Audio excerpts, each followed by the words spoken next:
Dave Frank. He is a high school coach at Central Catholic High School in Portland, Oregon. He's ran in the Olympic trials. He had the Stanford school record in the 3,000 steeplechase, and he's considered one of the greatest Oregon high school coaches of all time. And he teaches math. So, yeah, how's your day been? Great so far. Thanks for having me. I really appreciate it. This is cool stuff. I like talking about running, and especially with somebody like you who's a little younger in the sport. You obviously like it, And I have a son he just graduated from college, but I can remember when he was about your age, and he loved track and field and running as well, and so this is pretty cool for me. Yeah. All right, so we're going to start off with the first question. Not a lot of people know your running background. How good were you when you were younger? Well, I was pretty lucky to have an amazing high school coach named Wes Cook, and I started running in about the 5th grade or something like that. We did the presidential fitness test and ran the 600-yard walk run, and I think I got second or third in my class and decided that I sort of liked running. And so I ran in junior high and was pretty good.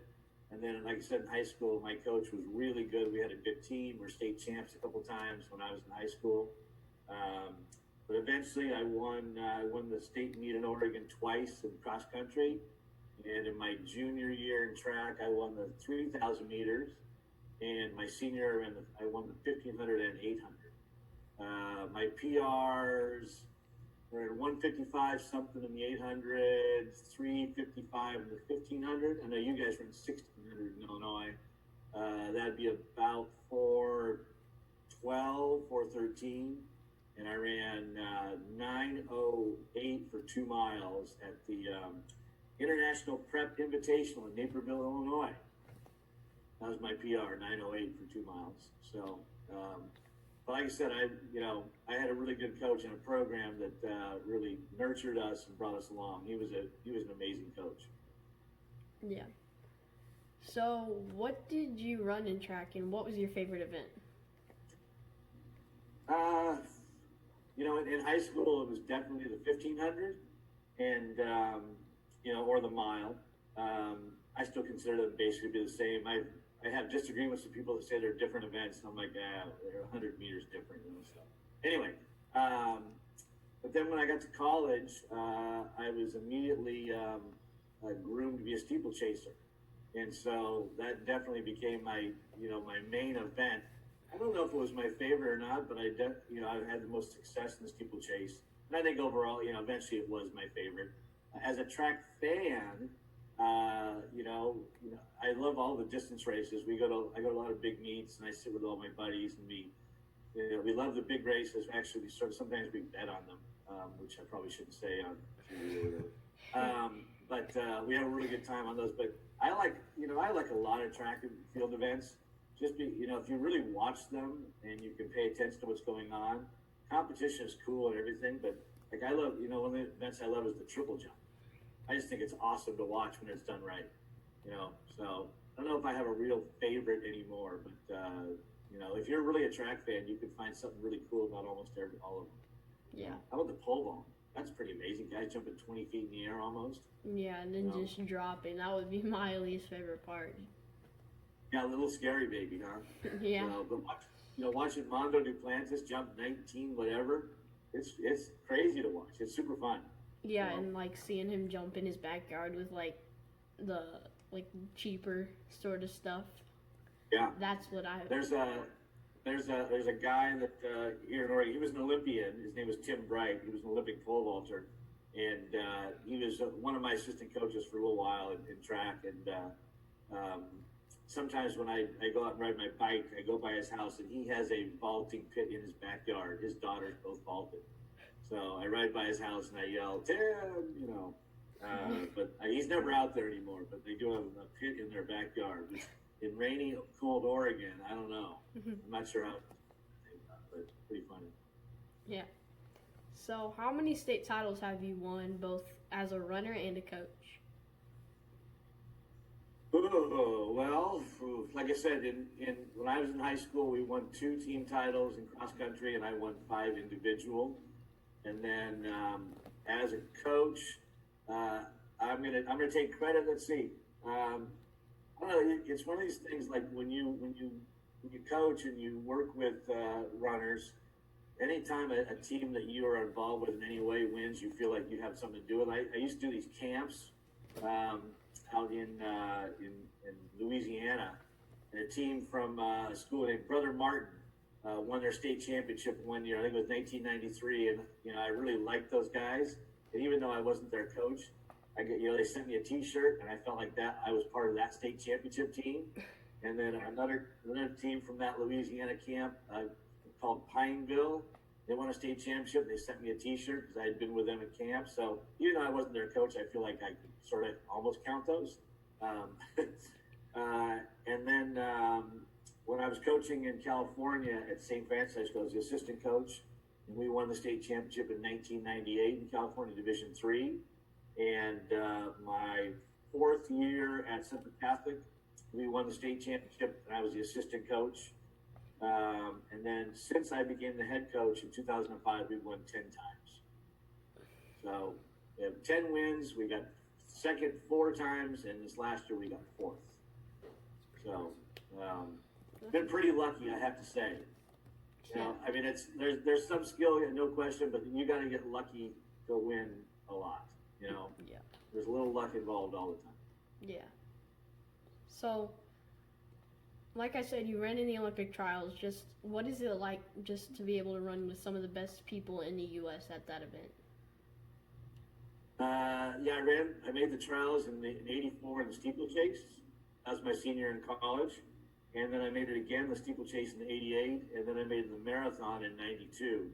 And, one of the things, that you sort of learn is being around amazing people, in this case, runners.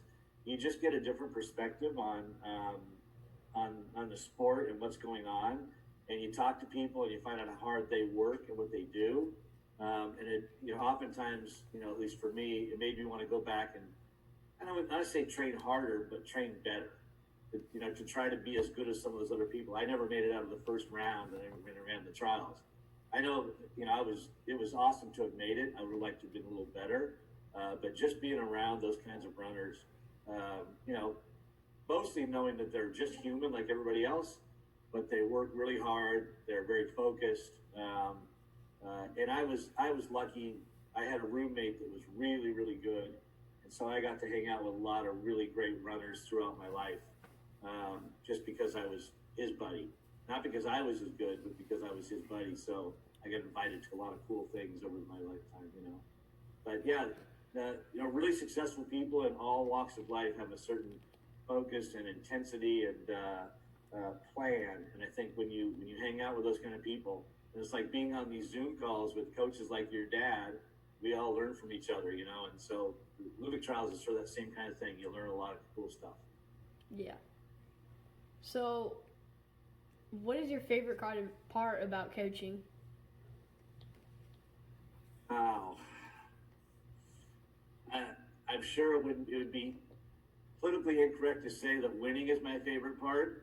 But when I say that, what I mean by that is not so much winning a championship. My college coach used to always say something like, if you do what I ask you to do, you'll be successful.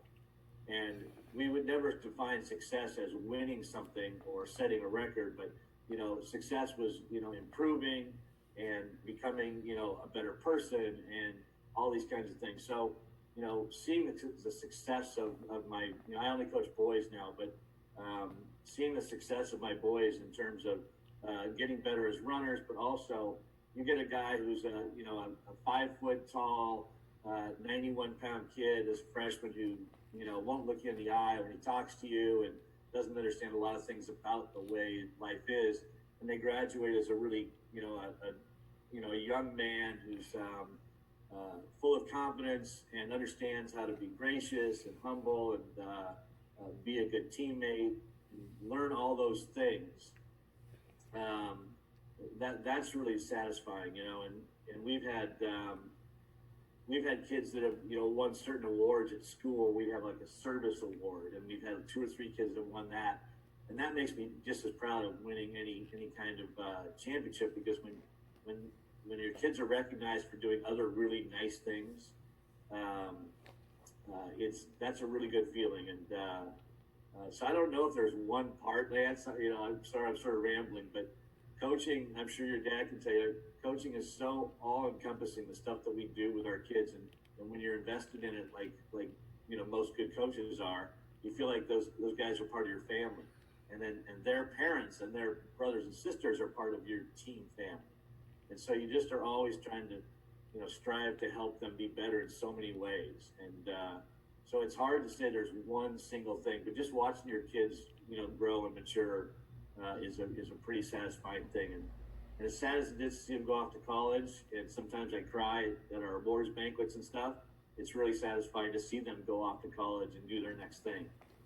I just wrote some letters to some of my guys yesterday, about being a little envious of them going off to do their thing. It was a great time in my life going to college, and I look forward to seeing what they're all going to accomplish. So that didn't really answer your question at all, did I?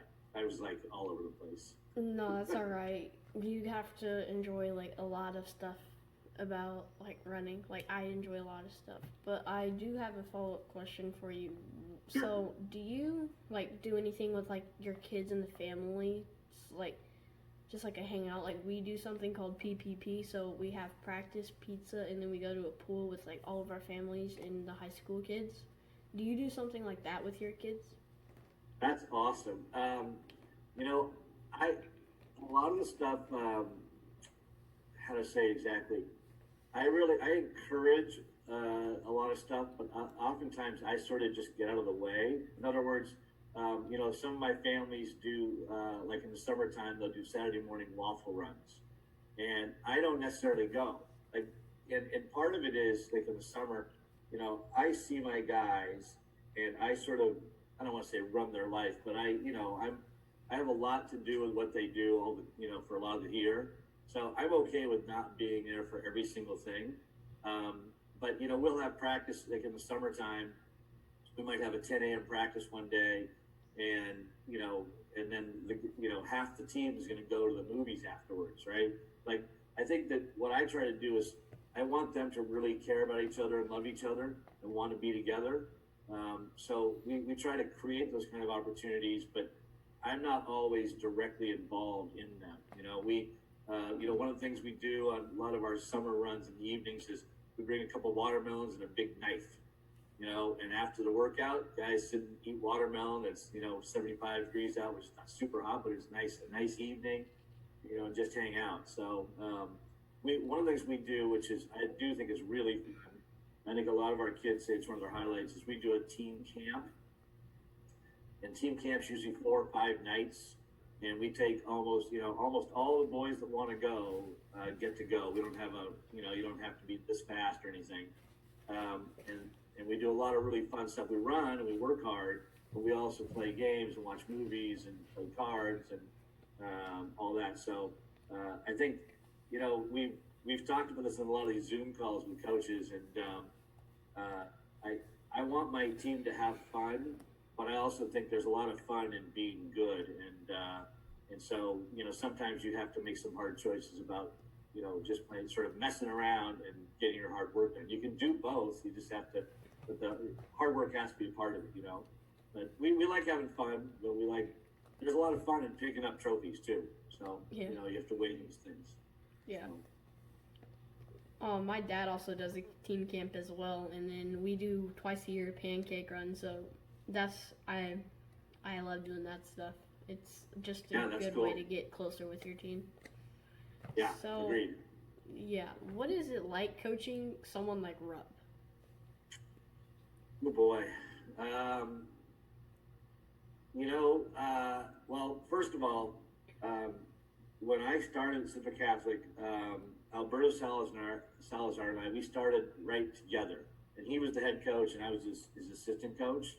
And he really, really, truly was Galen's coach. and I don't say that like, like modestly. Alberto was Galen's coach. I definitely helped. I got to, have input and suggest things, and I saw Galen. Since I teach at the school, I saw Galen every day at school.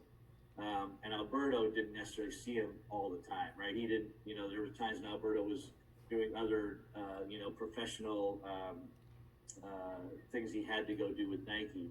So he wasn't always at practice necessarily. So I have a relationship with Galen and his family. And, but there's no mistaking, I was not his main coach. But I still got to be, have a front row seat to watching just an amazing runner, obviously, but also an amazing human. And what I think, we all get to coach some pretty good people. If you do this long enough, you're going to have some good people. And what you see is that, you get talented kids and you get hardworking kids. And then when you get a kid that has both those things, they can be pretty special. And then when you get a kid like Galen, or we were talking on this call last night with this coach named Sean Brosnan, who coaches Nico Young. And I think he's in the same sort of boat, right? He's got a kid who's really talented, but also super dedicated, smart. And so when you get that kind of situation, it's sort of what, we refer to like as the perfect storm, right? All these pieces come together. And the fact that he had Alberto to help guide him and get him to, I guess, believe that there were almost no limits on what he could accomplish, that made a difference. I thought he'd only be pretty good, but I don't know how good. And Alberto was like, oh, he could be the best kid ever. And, and that helped. I think that really helped Galen see that there were no limits to what he could do. But, for me, just, watching him and thinking that there just aren't limits to what we can accomplish has helped my program over the years. I mean, he really jump-started our whole program. We were not very good, and then Galen came in, and we got pretty good really quickly because other kids saw how hard Galen worked and how good he wanted to be, and they wanted to be similar, right? Back then, I was still in decent shape, a lot younger, and I'm not saying that I could run everything with him, but since Alberto was really his head coach, I did a lot of the workouts with the guys. I did a lot of running with the guys. And so to be able to say that I ran with Galen a fair amount back in the day. One time I remember a workout, and I don't remember exactly the story, but he'd gone to a football game on Friday night, and on the way home, they got in a little fender bender, and he was a little sort of sore, he had like his ribs or his shoulder or something was sore. And in a workout, I sort of handled him that day. And he said, yeah, I was in a car accident yesterday. I go, oh, that doesn't matter. I'm still going to say that I had your number today in this workout. So, but no, he's, and the thing is, he also was a very good academic kid. We had this award at school called the Seat of Wisdom. The top 5 kids in the senior class get this award for their GPA. And he was one of those. Really, really smart guy. And just an awesome person to be around. And he helps us out whenever I ask. If I call him up and tell him we're going to be at the Nike track doing a workout, he'll come by and say hi to the guys or maybe run with them. Or he'll call me and say, hey, I got a whole bunch of gear. I don't need any more. You want it? Yeah, we want it. Yes. He's got, spikes and shirts and, other stuff. One time a kid had a pair of tights that Galen had given him, and he fell in this run, and he's on the ground. He gets up and I go, you all right? And he goes, well, I think so. He goes, oh, what? And I said, what's wrong? He goes, I think I ripped my Galen tights. So he wasn't worried about his knee or anything. He was worried about his tights that Galen had given him. So, yeah, just a joy to be around and just to watch him the way he was, competitively. And then, also his, he just cared about his teammates too. When we won the state title his senior year, which was our first ever, we were driving in the van on the way home, and he was looking at the results, on paper back before everything was on computer. And he's reading it, he's looking at it, and he says, Coach, you know what? He says, we would have won without me. And when and he turned to the guys and he said, we would have won without me. And like he was really pumping them up and saying how good they were. They were so good that even without Galen, we would have won the meet that day. And that was the kind of guy he was, that he cared about his teammates. And I know at University of Oregon, he was a really good teammate as well. So just a really, really great person to be around. So for your faster kids, do you have them run like more miles and like different workouts than all your other kids? That's a really great question. And I think that, I think it's in some programs, just by virtue of being faster, you're going to be assigned more work. And I really feel like that's a mistake. I might have a freshman or sophomore who is good enough to be on my varsity. But there's no possible way that they're ready to run as much as a senior who's been running for, this is fourth year of running. And so, what I would typically do in a situation, I really try to individualize things with my team. In other words, there's a certain philosophy that we live by and we train a certain way, but within that philosophy, it's really individualized. And I've used this example many times, but I don't know how many years ago, 7 or 8 years ago, I had 2 senior boys that both started running when they were sophomores. And one of them got second at our state meet, and the other one got sixth.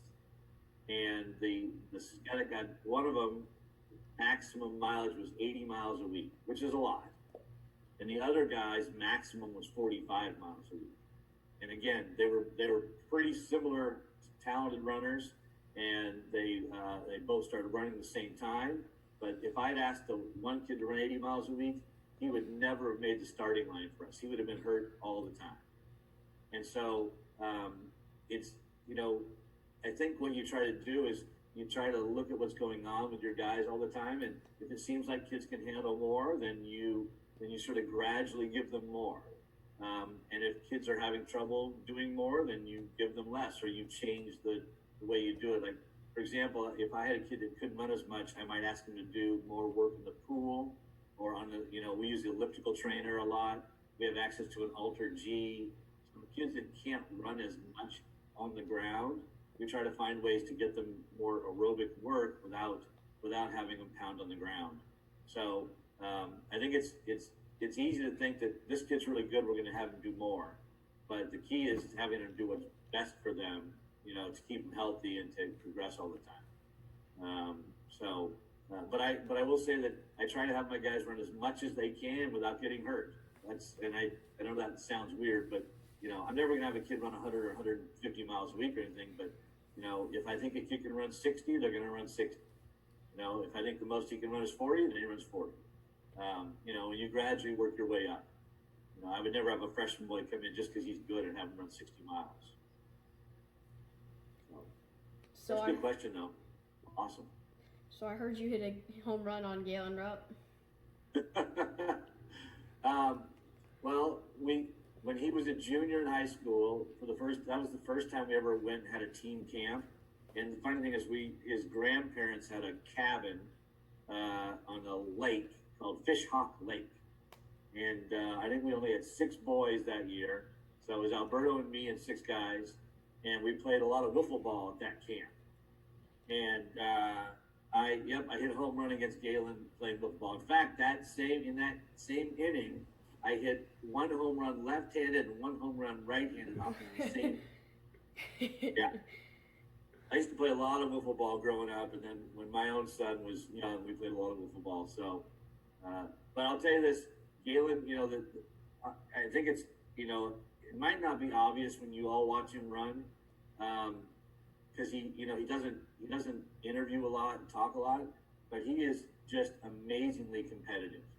And if we are at camp and we're playing ping pong, he might not be the best ping pong player, but he would never lose, right? I mean, we played volleyball at camp. His team never lost. And it wasn't that he was the best athlete. He was a good athlete. He was a very good soccer player. But he just, man, that guy doesn't like to lose. He threw out the first pitch at a Cubs game a couple years ago. And I saw the video, and, he told me about it ahead of time that he was going to do it. And I said, oh, that'll be fun. He goes, well, I'm super nervous about it. He goes, but I've been going to a mound every day for the last month throwing, so I don't look like a fool. Throw it into the ground or throw it over the catcher's head, which, like, that just to me shows, like, he's so competitive. He wants to make sure he does something right, so he prepares for it. And we had him on a Zoom a few weeks ago with our team, and he just talked about the mental aspect of all the things he does and how hard he works at that side. So, yeah, but I do remind him every once in a while about those home runs. I try to keep him humble if I can, So, when did you know that Rupp was going to be something special? That's a great question. When he was a freshman in high school, he played soccer. We have soccer in the fall. And other kids on the team, on the cross country team, were saying there was this freshman boy who was a good runner. And, we're going to get to see him in track. And he was in my class, in my algebra class. And then I met his mother, and we started talking about running. And then it turned out that she had been a really good runner. I knew who she was from high school. And the more we talked, the more it was clear that she and Galen were interested, and Dad, obviously, in having him try to run in the fall. And so the cool thing was that Alberto knew our soccer coach from club soccer, because Alberto's son had played for him. And he went to him and said, "Hey, we got this kid, and the story is that he's a pretty good runner. You think he could come to cross-country practice?" And the soccer coach was like, "That's cool, sure." And now you have to understand, we were really no good that first year. Like we were terrible. And I think we were 8th in our league, and the only reason we got 8th out of 9 was the 9th team was incomplete. Galen came to practice and immediately was our best guy. Like Alberto and I went, "Oh, he's better than all of our guys, no question, right now." And so now that didn't mean that, any of us thought that he was going to be an Olympic medalist, but it was obvious right away he was pretty good. And by the end of that season, he'd finished second at the Junior Olympics in cross country at the Nationals. Didn't have much of a track season. He hurt his knee wrestling with his brother in the winter. So he didn't do much in track his freshman year. But sophomore year, he came back and he said he was going to play soccer again, but then he just didn't. And Alberto had this thing where we had other kids from other schools that used to train with us in the summer, like all the best guys in Portland. And Galen was doing a workout with a guy who had been 6th at state the year before. And it was obvious that Galen was every bit as good as that guy, like no question. And I think that's when Alberto said, he's pretty darn good. I don't know if I ever thought that he could be that good as like he turned out to be. I don't know when that happened, but we took him to the Junior Nationals at the end of his sophomore year. It was a meet at Stanford. In fact, it was a meet at Stanford where I saw a guy break my school record in steeplechase. So that's sort of funny, right? I mean, I was there watching when this guy broke my school record, but we were there because Galen was running in the Junior Nationals. And Junior Nationals is a meet that's designed for 19 and under, so college freshmen and below. So high school sophomores don't usually do very well against college freshmen, right? And Galen got 3rd in the 5,000 at that meet against a bunch of college freshmen and high school seniors. I think he ran 14:36 for 5K as a sophomore in high school. My PR in college was 14:20, and I was pretty good at running. And Galen ran 14:36 his sophomore year. Anyway, we were walking out of the stadium, and Alberto said to me, he's going to break the national record. And I said, "The national record in what?" He goes, "The 5,000. And I said, "Alberto, the record is 13:44. And he goes, "I know what the record is." And like Alberto at that point had already, decided like this kid is going to be amazing. And we're going to put everything we have into him and help him be amazing. And the funny thing is that Alberto was a really good coach to all of our kids. He wasn't just Galen's coach. He coached our whole team, but he saw it earlier than I did that Galen had something really, really amazing. But by the end of that sophomore year, I think we all knew that even sophomore year in cross country, he was sick as a dog in the morning of the state meet in cross country, and he still went out and tried to win the race. Hammered a whole bunch of guys that were honestly better than him. at the time, and he got 6, but he was really sick that day too. So, yeah, I'd say sophomore year is probably when it really became evident. So, Thank you so much for doing this with me. hey, I got one more Galen story for you, though, okay? 2 more actually. All right, let's Okay, hear it. ready? They're both pretty short, okay? All So right. one is his mom, like I said, who I knew, I think during his sophomore year, she sent me a message saying, "Hey, is Galen supposed to be doing sit-ups?" And I said, "Yeah, Alberto, just started this program. I'm going to have him do push-ups and sit-ups and some strength work." And she goes, "Oh, okay," because he's doing 300 sit-ups every night now. He went from 0 to 300 yesterday. He wasn't doing any, and now he's doing 300 sit-ups a night. So that was kind of the guy he was. Alberto said, "We're doing sit-ups. Galen did 300, not 20 or 40, 300." And then this other one is actually my all-time favorite Galen story. So when he was a freshman at Oregon, he broke the American junior record in the 10,000 meters in 28:15, and he did it at Hayward Field at Oregon. And he's taking his victory lap, and the whole crowd is chanting his name, Galen, Galen, and it would have been really easy for him to just soak that in and be the center of attention, which people were cheering for him. But two or three of my current runners had gone down to watch the race, and he's jogging past them, high-fiving, and he stops and hugs them, and it's pretty cool, right? And he starts jogging again, he's about 5 yards away, and he turns around, he comes back to these guys, and he looks at one of the guys, he goes, "Ricky, I just heard you got into Notre Dame. That is so awesome."